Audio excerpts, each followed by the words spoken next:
જો તમારામાં આવડત હોય, કૌશલ્ય હોય તો તમે એકસાથે ઘણા ક્ષેત્રોમાં કાર્ય કરી શકો છો. આવી જ રીતે પોતાના કૌશલ્ય અને આવડત સાથે એકસાથે ઘણા ક્ષેત્રોમાં કામ કરતા અને પોતાના કાર્યક્ષેત્રોમાં નામ બનાવવાવાળા મહિલા માધવી કોન્ટ્રાક્ટર વિશે વાત કરીએ. નમસ્કાર, ધી કેસરી ટાઈમ્સ સાથે હું છું પૂજા રાવલ. અમદાવાદ ખાતે રહેતા વ્યવસાય વકીલ અને નાગર જ્ઞાતિમાં જન્મેલા માધવીબેન એક સારા સિંગર, સારા એન્કર છે.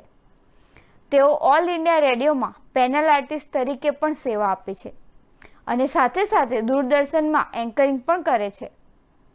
માધવીબેન નાનપણથી જ સંગીતનો શોખ ધરાવે છે. 4 વર્ણમાંથી બ્રાહ્મણ જ્ઞાતિને સૌથી ઉચ્ચ જ્ઞાતિનો દરજ્જો મળેલો છે. બ્રાહ્મણ જ્ઞાતિમાંથી જ એક છે નાગર જ્ઞાતિ. નાગર જ્ઞાતિમાં જન્મેલા નરસિંહ મહેતાથી તો આપ સૌ કોઈ જ્ઞાત હશો. નરસિંહ મહેતા સંગીતના ખૂબ જ શોખીન હતા. તેઓ હંમેશા કૃષ્ણ ભક્તિમાં લીન રહેતા. નાગર જ્ઞાતિનું માનવું છે કે તેઓ નરસિંહ મહેતાના કુળના હોવાથી નાગર જ્ઞાતિના સંતાનોમાં સંગીત કુદરતી રીતે જ આવશે અને તેમાંના જ એક ભાગ્યશાળી છે માધવીબેન કોન્ટ્રાક્ટર. માધવીબેન પણ નાનપણથી જ નરસિંહ મહેતાની જેમ સંગીતના ખૂબ શોખીન છે. તેઓ નાનપણથી સંગીત જોડે જોડાયેલા છે. તેઓ માને છે કે સંગીત એક એવી થેરાપી છે કે જેનાથી આપણી તંદુરસ્તી ખૂબ જ સારી રહે છે.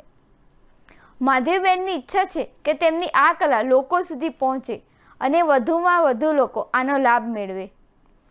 અને આ વિષયને લગતું કોઈ પણ કામ હોય તો નિસંકોચ તેમનો સંપર્ક કરે.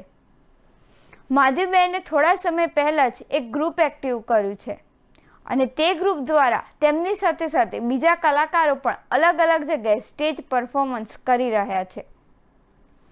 સંગીત સાથે સાથે માધવીબેન હાર્મોનિકા પણ બખૂબી વગાડે છે, જેમાં તેમને ઘણા સ્ટેજ પ્રોગ્રામોમાં બોલાવવામાં આવે છે અને નિસ્વાર્થપણે તેઓ જાય પણ છે.